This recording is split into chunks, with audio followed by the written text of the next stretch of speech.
एक बहुत ही कम पढ़ा लिखा इंसान जिसके पास ना तो पैसा है, ना तो ताकत है और ना ही बहुत ज्यादा स्ट्रांग बुद्धि है, पर अपने सामने खड़े हुए 100 बुद्धिमान लोगों से जिनके अंदर ज्ञान का अथार सागर बहता हो, उनसे अपना काम निकलवा सकता है सिर्फ अपने चालाकी के दम पे। सिर्फ एक सिंगल इंसान पूरी दुनिया से अपना काम निकलवा सकता है, पूरी दुनिया पे राज कर सकता है सिर्फ अपने चालाकी के दम पे। क्योंकि ज्ञान तो दुनिया लेती है, पर अगर आपके अंदर चालाकी है तो आप कुछ भी कर सकते हैं। तो कैसा होगा कि हम भी ये टेक्निक अगर सीख जाएं तो हम दुनिया पे राज तो नहीं, पर किसी के सामने बेवकूफ तो नहीं बनेंगे। इतना तो मैं आपको प्रॉमिस कर सकता हूं। और जो स्टोरी आपको मैं सुनाने जा रहा हूं वो मैंने कोई फेरी टेल नहीं बनाई है, बल्कि मैं आपको एक रियल स्टोरी सुनाने जा रहा हूं। तो प्लीज समय निकाल के, अपना कीमती समय निकाल के इस वीडियो पे आप इन्वेस्ट करिए। वादा करता हूं सामने वाला बंदा कभी भी आपसे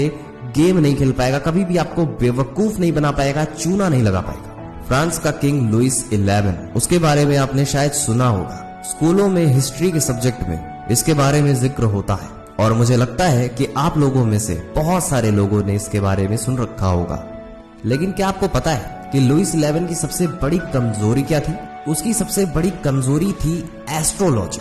वो बहुत ज्यादा एस्ट्रोलॉजी में विश्वास करता था। वो भविष्यवाणियों में और आगे क्या होने वाला है इस सब में बहुत ज्यादा स्ट्रॉन्ग बिलीव करता था। जो पंडित ने बता दिया गलत सही वो सब मान लेता था, भले ही पंडित झूठ ही क्यों ना बोलते। और उस राजा के लिए स्पेशली उसके दरबार में एक एस्ट्रोलॉजर था जो कि उसके द्वारा लिया गया हर प्रिडिक्शन सही निकल जाता था, जिसके कारण लुइस 11 को उसके ऊपर बहुत सारा ट्रस्ट बिल्ड हो गया था। और लुइस 11 अक्सर ही उसके द्वारा ली गई भविष्यवाणियों पे ही बिलीव करते थे। पर एक दिन उस एस्ट्रोलॉजर ने ये भविष्यवाणी की कि आज से ठीक 8 दिन बाद लुइस 11 की जो वाइफ थी, जिसे हम क्वीन भी कहते हैं, उसकी डेथ हो जाएगी। और ठीक 8 दिन बाद क्वीन की डेथ हो जाती है और उसे बचाने की लाखों कोशिश नाकाम रही और बिना किसी बीमारी के, बिना किसी रीजन के उसे अचानक से मौत आ जाती है। और इस इंसिडेंस के बाद किंग इतना ज्यादा सदमे में आ गया कि उसे कुछ समझ में नहीं आ रहा था कि उसे क्या डिसीजन लेना चाहिए, क्या करना चाहिए। वो पागल हो गया था एकदम। और फिर किंग को ये लगने लगा कि उस एस्ट्रोलॉजर ने अपनी भविष्यवाणी को सच करने के लिए क्वीन को मार डाला है। और फिर किंग को ये लगने लगता है कि हो सकता है ये एस्ट्रोलॉजर फ्यूचर में मुझे भी मारने की कोशिश करे या मेरे राज सिंहासन पे अपना कब्जा करे।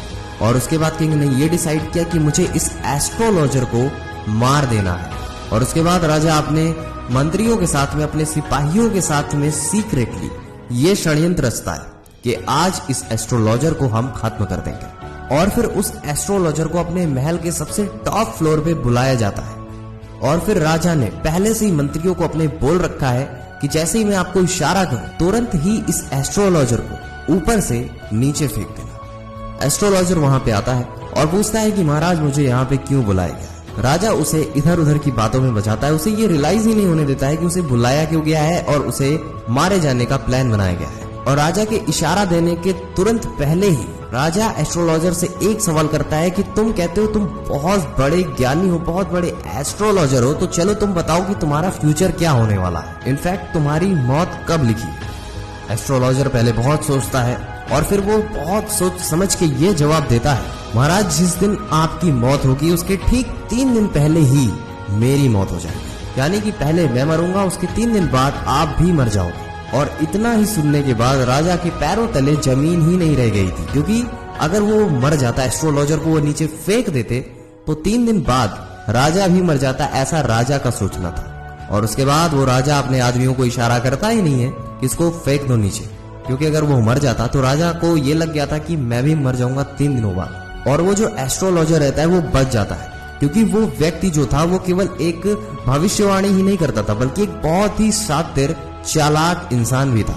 क्योंकि उस इंसान के पास चेहरा पढ़ने की टेक्निक थी, क्योंकि उसको पता था अगर मैंने ऐसा कुछ नहीं कहा जिससे राजा को मेरे ऊपर डिपेंड होना पड़े, जिससे राजा का स्वार्थ मेरे ऊपर रहे, तो राजा मेरे साथ कुछ गलत कर सकता है, मुझे मार भी सकता है। तो एस्ट्रोलॉजर ने ये दिमाग लगाया, जिससे मजबूर होकर राजा को उसके सामने झुकना पड़े। और राजा उसके सामने झुक भी जाता है। और उसके बाद राजा को ये रियलाइज भी करवा देता है कि अगर राजा को जिंदा रहना है तो भैया एस्ट्रोलॉजर का जिंदा रहना बहुत ज्यादा जरूरी है। क्योंकि इंसान महान अपनी समझदारी से होता है, ना कि ज्ञान से होता है, क्योंकि ज्ञान तो दुनिया लेती है।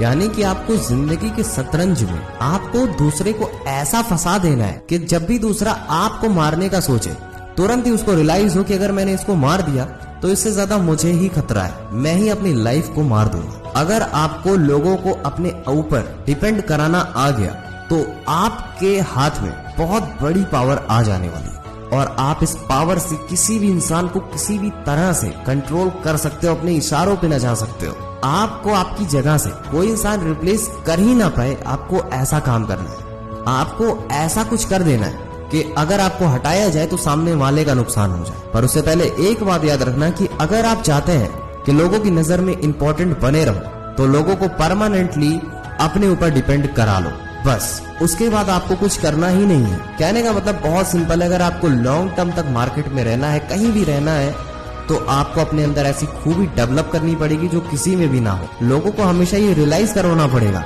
कि अगर आप उनकी जिंदगी में नहीं है तो उनकी जिंदगी ही नहीं है। आपकी जरूरत सबको पड़नी चाहिए, तो आप लॉन्ग टर्म तक पावर में रह सकते हैं। उम्मीद करता हूँ वीडियो आपको समझ में आई होगी। वीडियो समझ में आई हो तो प्लीज वीडियो को लाइक कर दो। चैनल को सब्सक्राइब नहीं किया तो चैनल को सब्सक्राइब कर बेल आइकन को जरूर प्रेस करिए।